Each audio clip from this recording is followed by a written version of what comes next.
समस्त पिला मानकु संस्कृत कालांश को स्वागतम। आज आम सिंह शोषक कथार रही जाइथिबा अंश को पाठ करिबा।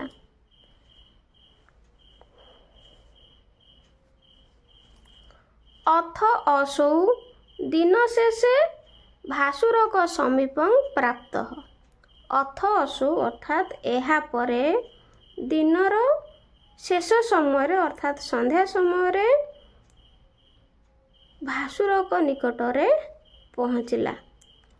सिंह अपि बेलातिक्रमेण ख्युत्क्षाम कंठः कोपाविष्टः व्यचिन्तयत्। अहो प्रातः आहाराय निःसत्त्वं वनं मया कर्तव्यम्। सिंह अपि सिंह मध्य बेल अतिक्रमेण बेल गड़ी जाइथिबारु ख्युत्क्षाम कंठ अर्थात क्षुधातुर कंठरे कोपाविष्ट रागी जाई व्यचिन्तयत् चिंता कला। अहो प्रात आहाराय सकाळ भोजन पाई निःसत्त्वं वनं मया कर्तव्यम्। मु ए वनटाकू पूरा प्राणी शून्य करी देबी एवं एही भली एवं अर्थात एही भली चिंतयतः तस्य शोषक मंदं मंदं गत्वा प्रणम्य तस्याग्रे स्थितः। एवं एही भली से चिंता करुथिबा समय रे ठेकुआटी मंदं मंदम अर्थात धीरे धीरे जाई प्रणम्य अर्थात नमस्कार करी ता आगरे छिड़ा होई रहिला बा ठिया हैला। अथ तं प्रज्वलितात्मा एहा परे रागरे भासुर को भर्त्सयमान आह रे शोषक अधम। अथ एहा परे रागरे जोर जर्जरित होई भासुरक ताकू गाली देला एवं गाली देकी कहिला रे शोषक रे अधम ठेकुआ एकस्तावत त्वं लघु एक पक्षरे तो तू छोट अपरत अन्य पक्षरे बेल अतिक्रमेण प्राप्त हो बा बेलातिक्रमण प्राप्त हो डेरी आसी पहुँचलु। तस्माद् अपराधात् त्वां निपात्य प्रातः सकलानि अपि मृगकुलानि उच्छेदयिष्यामि।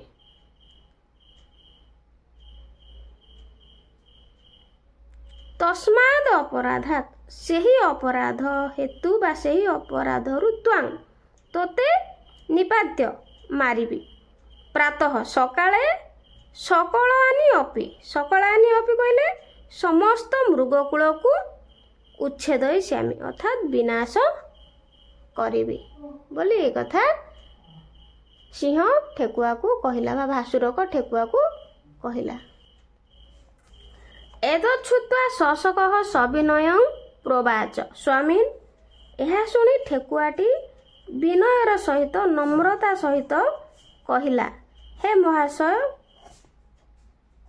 न अपराध मम न च सत्वानम अर्थात मोर बा आम प्राणी मानकर किछि दोष नाही।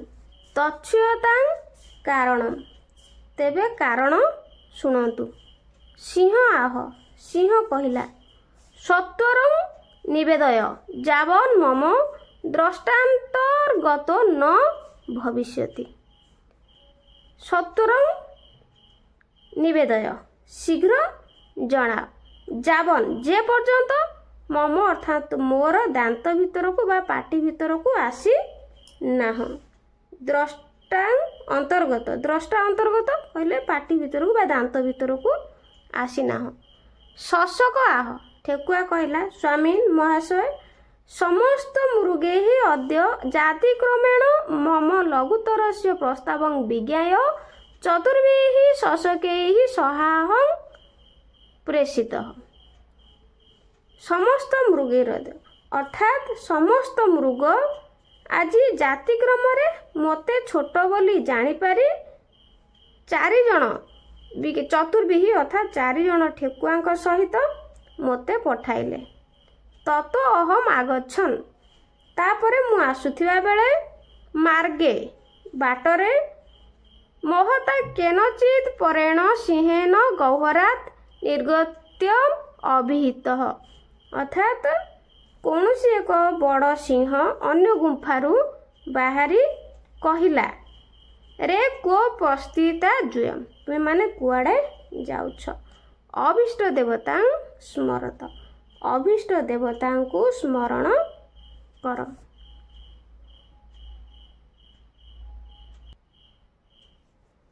ତତ ମୟା ଅଭିହିତମ୍ ବୟଂ ସ୍ୱାମୀନ ଭାସୁରକ ସିଂହସ୍ୟ ସକାଶମ୍ ଆହାରାର୍ଥମ୍ ଗଚ୍ଛାମଃ। ତତ ଅର୍ଥାତ୍ ତାହାପରେ ମୁଁ କହିଲି ବା ମୋ ଦ୍ୱାରା କୁହାହେଲା, ବୟଂ ଅର୍ଥାତ୍ ଆମ୍ଭେ, ସ୍ୱାମୀନ ଭାସୁରକ ସିଂହସ୍ୟ, ଆମେ ଆମର ରାଜା ଭାସୁରକ ସିଂହ ନିକଟକୁ, ସକାଶମ୍ ଅର୍ଥାତ୍ ନିକଟକୁ, ଆହାରାର୍ଥମ୍ ଆହାର ପାଇଁ ଯାଉଛୁ। କିଏ କହିଲା? ନା ଠେକୁଆଟି କହିଲା। ତତଃ ତେନ ଅଭିହିତମ୍ ଯଦ୍ୟବଂ ତହି ମଦ୍ୟମ୍ ମେତତ୍ ବନମ୍, ତାପରେ ସେ କହିଲା ଯେ ଯଦି ଏପରି, ସେ ଭାସୁରକ କ'ଣ କଲା? ପଚାରିଥିଲା। ଠେକୁଆଟି ତାକୁ କହୁଛି ଯେ ତତସ୍ତେନ ଅଭିହିତ, ଅର୍ଥାତ୍ ତତଃ ଅର୍ଥାତ୍ ତାହାପରେ, ତେନ ଅଭିହିତ ଯଦି ଏପରି, ତେବେ ଏ ବଣ ହେଉଛି ମୋର। ମୟା ସହ ସମସ୍ତେ ଅପିହି, ମୋ ସହିତ ସମସ୍ତ ହିଂସ୍ର ଜନ୍ତୁମାନେ ମଧ୍ୟ ରହିବେ। ଚୋର ରୂପୀ ସ ଭାସୁରକ, ସେହି ଭାସୁରକ ଚୋର ଭଳି। ଅଥ ଯଦି ସ୍ୱୋତ୍ର ରାଜା ତତ ବିଶ୍ୱାସ ସ୍ଥାନେ ଚତୁରଃ ଶଶକାନ୍ ଅତ୍ର ସଂସ୍ଥାପ୍ୟ ତମାହୁୟ ଦ୍ରୁତମ୍ ଆଗଚ୍ଛ। ତାପରେ ଯଦି ଏପରି, ଏହାପରେ ଯଦି ସେ ସେଠାରେ ରାଜା, ତେବେ ତତ ଅର୍ଥାତ୍ ତେବେ ବିଶ୍ୱାସ ପାଇଁ ଚତୁର 4 ଜଣ ଠେକୁଆକୁ ଏଠାରେ ସଂସ୍ଥାପ୍ୟ ଅର୍ଥାତ୍ ରଖି ତାକୁ ଶୀଘ୍ର ଡାକିକି ଆସ। ଯହ କଶ୍ଚିତ୍, ଯାହାଦ୍ୱାରା ଆଭୟ ମଧ୍ୟାତ୍ ପରାକ୍ରମଣ ରାଜା ଭବିଷ୍ୟତି, ଯାହାଦ୍ୱାରା ଆମ ଦୁହିଁଙ୍କ ମଧ୍ୟରେ ଜଣେ ପରାକ୍ରମରେ ରାଜା ହେବ। ତତ ଅହଂ ତେନ ଆଦିଷ୍ଟ, ତେନ ଆଦିଷ୍ଟ କହିଲେ ତେନ ଆଦିଷ୍ଟ ସ୍ୱାମୀ ସକାଶମ୍ ଅଭି ଆଗତଃ, ତେଣୁ ମୁଁ ତାଙ୍କ ଦ୍ୱାରା ଆଦେଶ ପାଇ ଆପଣଙ୍କ ନିକଟକୁ ଆସିଛି। ଏତତ୍ ବେଳ ଅତିକ୍ରମ କାରଣ, ଏହା ହେଉଛି ଡେରି ହେବାର କାରଣ। ତଦତ୍ର ସ୍ୱାମୀ ପ୍ରମାଣ, ତେଣୁ ଏଠାରେ ଆପଣ ହିଁ ପ୍ରମାଣ। ତତ୍ ଶ୍ରୁତ୍ୱା ଭାସୁରକ ଆହ, ତାହା ଶୁଣି ଭାସୁରକ କହିଲା, ଯଦ୍ୟବଂ ଭଦ୍ର ଯଦ୍ୟବଂ ତତ୍ ସତ୍ୱରଂ ଦର୍ଶୟ ମେ ତଂ ଚୌରସିଂହଂ ଜେନାହଂ ମୃଗ କୋପଂ ତସ୍ୟ ପରିକ୍ଷିପ୍ତ୍ୱା ସୁସ୍ଥ ଭବାମି। ତାହା ଶୁଣି ଭାସୁରକ କହିଲା, ଭଦ୍ର ହେ ମହାଶୟ, ଯଦ୍ୟବଂ ଯଦି ଏପରି, ତେବେ ମୋତେ ସେହି ଚୋର ସିଂହକୁ ଶୀଘ୍ର ଦେଖାଇ ଦିଅ, ଯାହା ଫଳରେ ମୁଁ ତା ଉପରେ ମୃଗ କୋପ ଫିଙ୍ଗି ବା ପକାଇ ବା ଆକ୍ରମଣ କରି ଟିକେ ସୁସ୍ଥ ହେବି, ଅର୍ଥାତ୍ ପ୍ରକୃତିସ୍ଥ ହେବି। କାହିଁକି ନା ସିଂହଟି ଜୋର ରାଗି ଯାଇଥିଲା। ଶଶକ ଆହ, ସ୍ୱାମୀ ଶଶକ ବା ଠେକୁଆ କହିଲା, ସ୍ୱାମୀ ହେ ରାଜା, ପରଂ ଭବତଃ ଶତ୍ରୁ ଦୁର୍ଗାଶ୍ରୟ, ଆପଣଙ୍କ ଶତ୍ରୁ ଦୁର୍ଗ ମଧ୍ୟରେ ଆଶ୍ରୟ ନେଇଛି। ତତ ଦୁର୍ଗସ୍ଥ ଦୁଃସାଧ୍ୟ, ତେଣୁ ଦୁର୍ଗରେ ଥିବା ଶତ୍ରୁ ଦୁଃସାଧ୍ୟ ଅଟେ। ତତ ଅର୍ଥାତ୍ ତେଣୁ ଦୁର୍ଗ ମଧ୍ୟରେ ଥିବା ଶତ୍ରୁ ଦୁଃସାଧ୍ୟ ଅଟେ। ରିପୁ କହିଲେ ଶତ୍ରୁ। ଭାସୁରକ ଆହ। ଭାସୁରକ କହିଲା ଭଦ୍ର ମହାଶୟ ଦୁର୍ଗସ୍ଥମପି ଦର୍ଶୟ ତଂ ଚୌରସିଂହଂ ଯେନ ବ୍ୟାପାଦୟିଷ୍ୟାମି। ଦୁର୍ଗରେ ରହିଥିଲେ ମଧ୍ୟ ସେଇ ଚୋରସିଂହକୁ ମୋତେ ଦେଖାଅ, ଯାହା ଫଳରେ ମୁଁ ତାକୁ ମାରି ପାରିବି ବା ମାରିବି। ଅଥ ଶଶକ ଆହ। ଏହାପରେ ଠେକୁଆ କହିଲା ଯଦି ଏହିପରି ତଦା ଗଛତୁ, ତେବେ ଆସନ୍ତୁ ସ୍ୱାମୀ ମହାଶୟ। ଏବଂ ଉକ୍ତ୍ୱା ଅଗ୍ରେ ଚଳିତ। ଏହା କହି ଆଗକୁ ବା ଆଗରେ ଚାଲିବାକୁ ଲାଗିଲା। ତତଶ୍ଚ ତାପରେ ପୂର୍ବ ଦୃଷ୍ଟ କୂପମ୍ ଆସାଦ୍ୟ। ପୂର୍ବରୁ ଦେଖିଥିବା କୂଅ ନିକଟରେ ସ ଭାସୁରକମ୍ ଆହ। ସେ ପହଞ୍ଚି ଭାସୁରକକୁ କହିଲା ସ୍ୱାମୀ ମହାଶୟ ତ୍ୱାଂ ଦୃଷ୍ଟ୍ୱା ଅର୍ଥାତ୍ ତୁମକୁ ଦେଖି ଦୂରତଃ ଅପି च ଚୌରସିଂହ ପ୍ରବିଷ୍ଟ ସ୍ୱଂ ଦୁର୍ଗମ୍।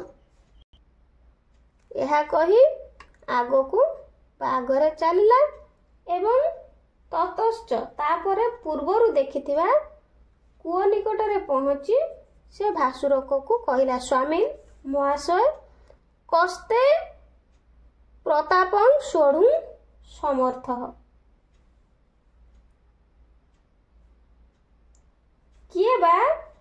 କିଏ ତୁମର ପ୍ରତାପ ଅର୍ଥାତ୍ କ୍ରୋଧ ସହିବାକୁ ସମର୍ଥ। ତ୍ୱାଂ ଦୃଷ୍ଟ୍ୱା ତୁମକୁ ଦେଖି ଦୂରତ ଅପି ସ ଚୌରସିଂହ ପ୍ରବିଷ୍ଟ ସ୍ୱଂ ଦୁର୍ଗମ୍। ତୁମକୁ ଦେଖି ସେହି ଚୋରସିଂହ ନିଜ ଦୁର୍ଗ ମଧ୍ୟରେ ପଶି ଗଲାଣି। ତଦା ଆଗଚ୍ଛତୁ ତେବେ ଆସନ୍ତୁ। ଯେନ ଦର୍ଶୟାମି ଯାହା ଫଳରେ ଦେଖାଇବି। ଭାସୁରକ ଆହ। ଭାସୁରକ କହିଲା ଅରେ ଦର୍ଶୟ ମେ ତଦ୍ ଦୁର୍ଗମ୍। ଆରେ ମୋତେ ସେହି ଦୁର୍ଗ ଦେଖାଇ ଦିଅ। ତଦନୁ ଶଶକେନ ଦର୍ଶିତଃ କୂପଃ। ତାପରେ ଠେକୁଆ ସେହି କୂଅଟି ଦେଖାଇଲା। ତତଃ ସୋପି ମୂର୍ଖଃ ସିଂହ କୂପ ମଧ୍ୟରେ ଆତ୍ମପ୍ରତିବିମ୍ବଂ ଜଳଂ ମଧ୍ୟଗତଂ ଦୃଷ୍ଟ୍ୱା ସିଂହନାଦଂ ଅକରୋତ୍। ତତଃ ତାପରେ ସେହି ମୂର୍ଖ ସିଂହ ଭାସୁରକ କୂଅ ମଧ୍ୟରେ ଅନେଇଲା ଏବଂ ପାଣି ଭିତରେ ନିଜର ପ୍ରତିବିମ୍ବ ଦେଖି ସିଂହନାଦ ବା ସିଂହ ଗର୍ଜନ ରଡ଼ି କଲା। ତତଃ ପ୍ରତିଶବ୍ଦେନ କୂପ ମଧ୍ୟାତ୍ ଦ୍ୱିଗୁଣିତତର ନାଦଃ ସମୁତ୍ଥିତଃ। ତାପରେ କୂଅ ମଧ୍ୟରୁ ପ୍ରତିଶବ୍ଦରେ ଧ୍ୱନି ଦ୍ୱିଗୁଣିତ ହୋଇ ଉଠିଲା। ଅଥ ତେନ ତଂ ଶତ୍ରୁଂ ମତାତ୍ମାନଂ ତସ୍ୟୋପରି ପ୍ରକ୍ଷିପ୍ୟ ପ୍ରାଣଃ ପରିତ୍ୟକ୍ତଃ। ଏହାପରେ ସେ ତାର ପ୍ରତିବିମ୍ବକୁ ନିଜର ଶତ୍ରୁ ବୋଲି ମନେ କରି ତା ଉପରେ ଲମ୍ପ ପ୍ରଦାନ କରି ପ୍ରାଣତ୍ୟାଗ କଲା ବା କୂଅ ଭିତରକୁ ଡେଇଁ ପ୍ରାଣତ୍ୟାଗ କଲା। ଶଶକୋପି ହୃଷ୍ଟ ମନାଃ ସର୍ବମୃଗାନ୍ ସାନନ୍ଦଂ ତୈଃ ସହ ଯଥାସୁଖଂ ତତ୍ର ବନେ ନ୍ୟବସତ୍। ଠେକୁଆ ମଧ୍ୟ ଆନନ୍ଦ ମନରେ ସବୁ ମୃଗଙ୍କୁ ଆନନ୍ଦିତ କରାଇ ସେମାନଙ୍କ ସହିତ ସୁଖରେ ବଣ ମଧ୍ୟରେ ବାସ କଲା। ପରୀକ୍ଷା ଉପଯୋଗୀ କିଛି କଷ୍ଟ ଶବ୍ଦ ମଧ୍ୟ ଜାଣିନେବା। କ୍ଷିତ୍ କ୍ଷାମ କଣ୍ଠ ଅର୍ଥାତ୍ କ୍ଷୁଧାତୁର କଣ୍ଠ। କୋପାବିଷ୍ଟ ରାଗି ଯାଇ।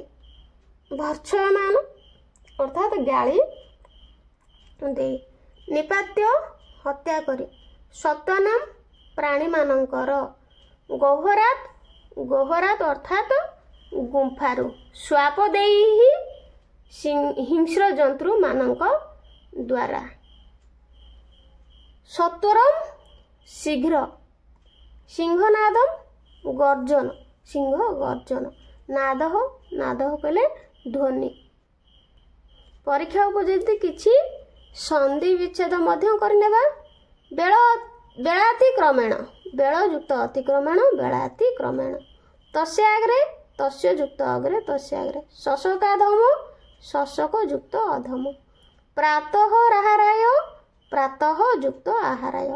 ସକଳାନ୍ୟପି ସକଳାନି ଯୁକ୍ତ अपि। मया विहितम अर्थात मया युक्त अभिहितम। स्वापदेयी वर्तितव्यम स्वापदेयी युक्त वर्तितव्यम। तस्योपरि तस्य युक्त उपरि तस्योपरि। दुर्गाश्रयः दुर्ग युक्त आश्रयः। दुर्गस्थमपि दुर्गस्थम युक्त अपि।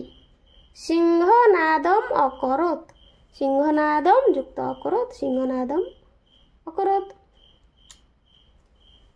शशको अपि शशकः युक्त अपि शशको अपि।